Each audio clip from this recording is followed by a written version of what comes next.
God speaks tenderly through the prophet Isaiah. Even if a mother forgets her child, I will never forget my people.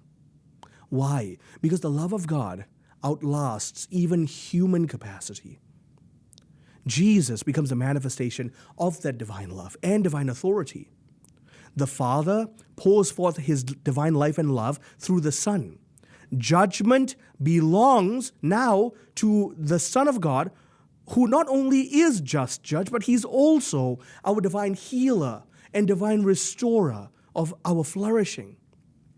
When you consider St. Cyril of Jerusalem as an example of this, he formed believers patiently. He grounded faith in truth and in the mercy of God, in the love of God, because he taught that our faith and trust in God grows through us seeking how to understand what God has revealed to us. And in understanding, we say yes to it and live in obedience accordingly.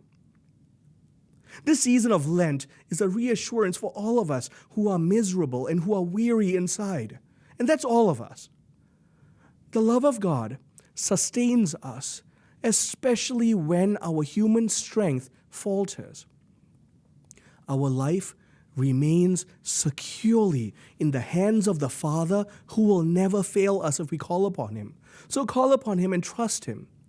But today, entrust a forgotten or wounded part of your life to the love of your Father, who sees that part of your life, and he wants to set you free.